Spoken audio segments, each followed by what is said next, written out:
You do not get rich the way the world tells you. You do not suffer your way into success.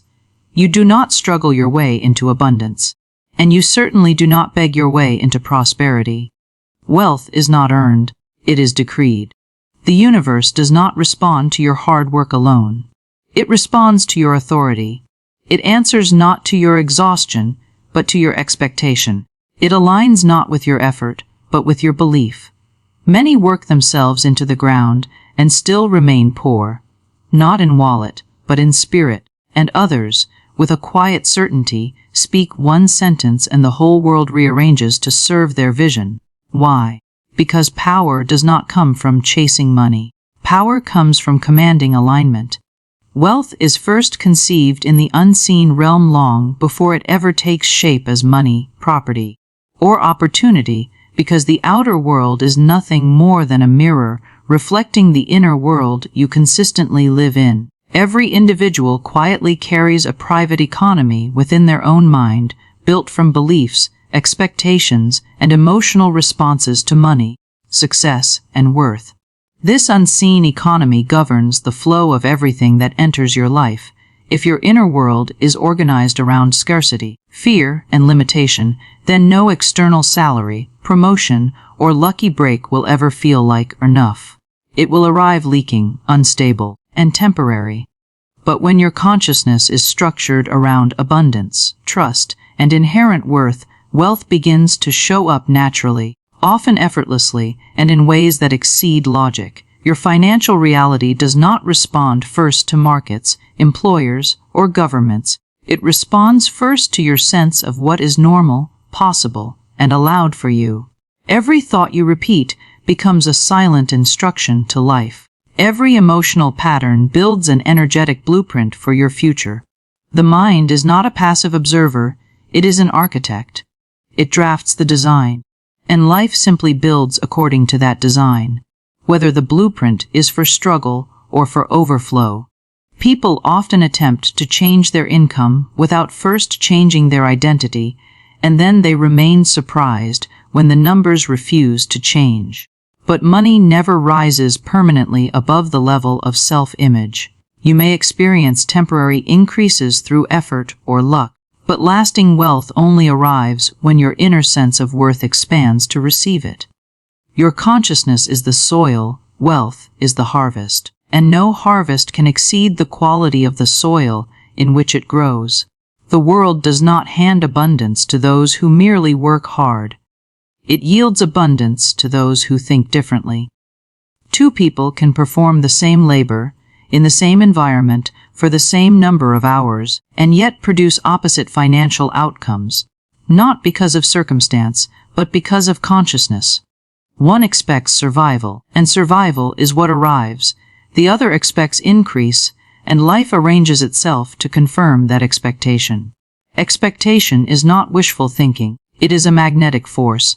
It quietly shapes decisions, attracts alliances, softens resistance, and opens unseen doors. When the mind expects expansion, opportunity has permission to enter.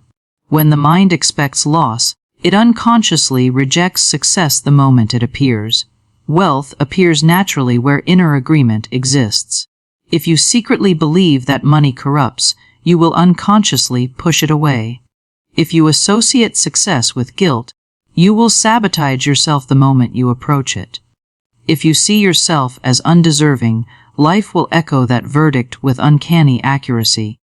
But the moment you redefine wealth as safe, good, and aligned with your highest good, your entire relationship with money transforms. You stop fighting life and start cooperating with it. Opportunities appear where none existed. Ideas arrive unexpectedly. People offer help without being asked. This is not coincidence, it is alignment expressing itself. Money is never the goal. Consciousness is the cause. When your inner world is elevated, your outer world must follow, because life is not a random event. It is a faithful messenger, delivering to you the conditions that match your inner state. Your voice is far more than sound passing through the air. It is energy shaped by intention, and intention is the language life understands most clearly. Every word you speak is either building your future or dismantling it, either opening gates or quietly closing them. The human voice carries authority not because it is loud, but because it is personal. No one else can speak from your position in existence. No one else can command reality through the exact frequency of your conviction. When you speak, you are not merely describing life. You are directing it. Words are not decorations to fill silence, they are instruments of power, loaded with direction and destiny. Most people speak casually but expect seriously. They choose words as if they were harmless and then wonder why life reacts as if every sentence were a contract. But life does not ignore language, it executes it. It does not evaluate whether your statements are emotional, joking, or unconscious. It simply accepts them as law. When you say, "I always struggle," you are not venting, you are issuing a decree. When you say, "Nothing ever works for me," you are not narrating, you are appointing patterns. The voice is a pen, and the universe is paper. Each phrase writes one more sentence into the story of your tomorrow. The universe is obedient, not intelligent. It does not argue with your declarations. It does not offer suggestions. It listens and responds. It hears not just your spoken words, but the emotional tone beneath them, because emotion is the signal amplifier. A sentence whispered with conviction can outweigh 1,000 sentences spoken mechanically. This is why careless speech is dangerous and intentional speech is powerful. What you say repeatedly, especially when charged with feeling, becomes instruction. It forms expectations within you, and expectation forms perception. You begin to notice only what supports what you've been saying. This is how words shape reality twice. First by commanding it, and second by filtering how you see it. Your voice carries permission. When you speak limitation, you authorize delay. When you speak faith, you authorize acceleration. When you declare abundance, life begins rerouting circumstances to support that declaration. But when you declare fear, life faithfully organizes experiences to justify that fear. No word ever disappears. It settles into the unseen and grows roots. This is why sudden success often arrives after a bold declaration.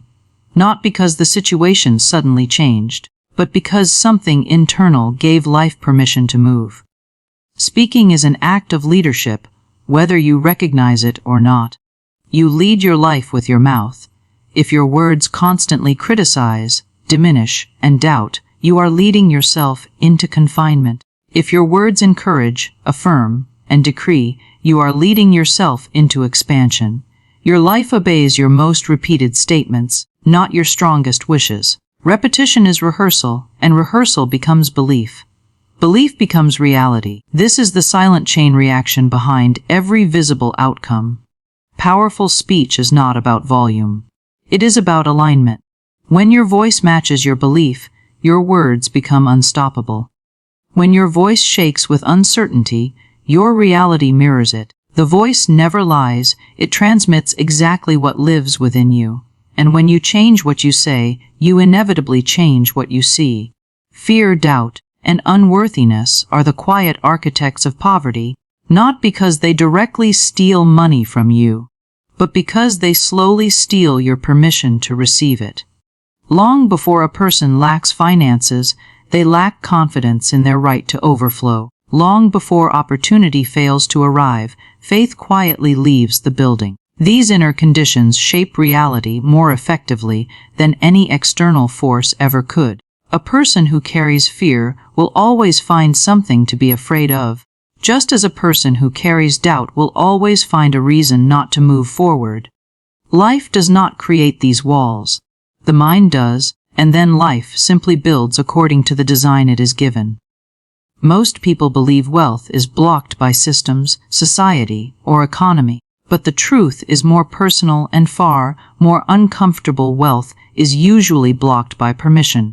When someone secretly believes they are not good enough for abundance, life will echo that belief with remarkable consistency. Promotions disappear. Favor fades, ideas stall, connections fail. This is not punishment, it is alignment. Reality reflects what feels true inside. If your inner verdict says, I am unworthy. Your outer world dutifully responds with conditions that confirm the sentence. The universe does not decide your worth.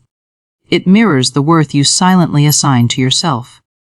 Doubt functions like static on a radio frequency.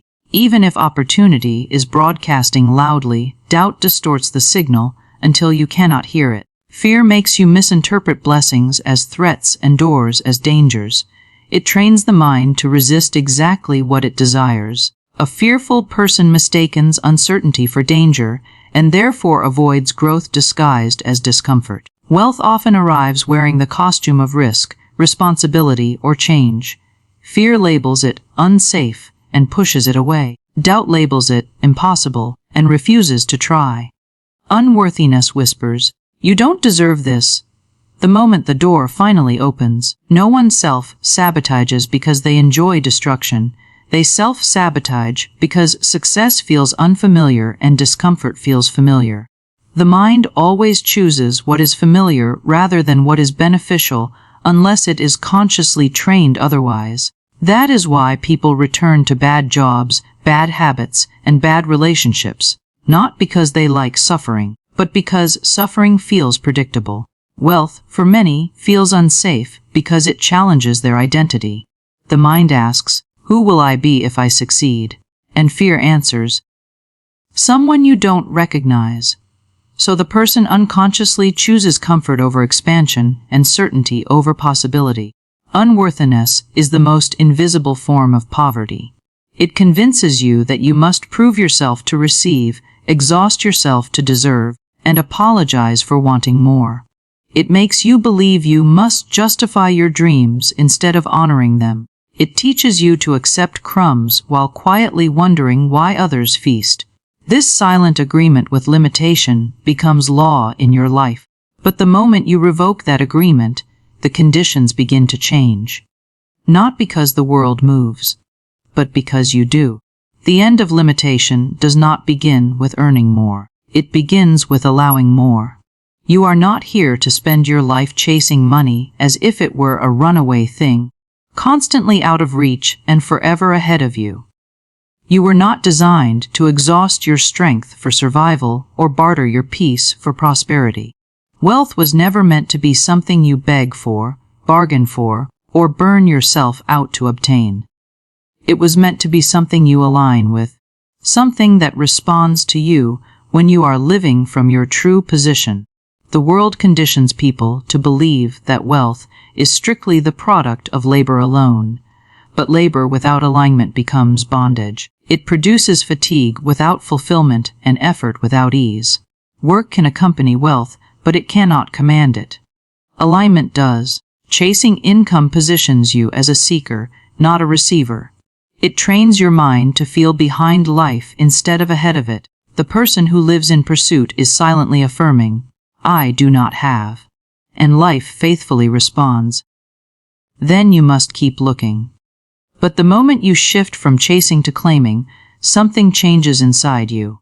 Your posture in life is no longer desperate, it is directed. You move from needing to knowing, from trying to receiving. Claiming wealth does not mean expecting money to fall from the sky without movement, but it means moving with authority rather than panic. Decision rather than doubt, purpose rather than pressure. Inheritance is not about bloodline, it is about alignment with law. Just as gravity belongs to everyone, prosperity operates by principle, not favor. When your thoughts, speech, and actions harmonize with increase, life begins to operate on your behalf rather than against you. When you stop fighting for provision and begin agreeing with it, supply discovers you in unusual places. Opportunities find you when you were not looking for them. Help arrives unannounced. Doors open seemingly without effort. This is not mystery. It is correspondence. When the inner atmosphere changes, the outer climate must adjust. People often believe that if they rest, they will fall behind. In truth, striving is what makes people late. Desperation delays, but certainty accelerates. The more you push from fear, the less smoothly life flows. But when you move from clarity, everything seems to cooperate. You feel regulated instead of rushed, guided instead of burdened. You no longer wrestle life to the ground. You walk with it. Wealth does not respond well to chaos. It responds to confidence. It is drawn to order, calm, decision, and direction. Claiming inheritance means accepting that you are not separate from supply. You are connected to it by design. The same intelligence that makes seeds grow already knows how to support you. You do not have to force life to provide. You simply have to stop arguing with it. When you release the belief that life is stingy, cruel, or unfair, you unlock a different interaction with the world. You stop seeing everything as competition and start recognizing cooperation. You stop hustling for survival and start participating in expansion. The moment you understand this, earning becomes secondary and alignment becomes primary. Money becomes a tool rather than a tyrant, a servant rather than a master. You work because you choose to, not because you are desperate to. And from that position, wealth no longer runs from you, it begins to follow you. A decree is not a wish dressed in better words, it is a statement of spiritual authority. It is the decision spoken aloud, the moment when uncertainty is replaced with command. When you decree, you are not hoping something will change. You are announcing that it already has. This is why decrees carry such weight. They come from certainty, not curiosity. They emerge from knowing, not needing. A decree is the moment the mind stops negotiating with limitation and starts instructing life. Each spoken decree shifts the invisible architecture of your world. There are structures you cannot see that hold your circumstances in place, beliefs, expectations, emotional patterns, and self-concepts. When you decree, you strike these structures with a new frequency. Like a tuning fork, the sound reorganizes the environment around it. What once resisted begins to loosen. What stood still begins to move. Barriers that seemed permanent soften under repeated authority.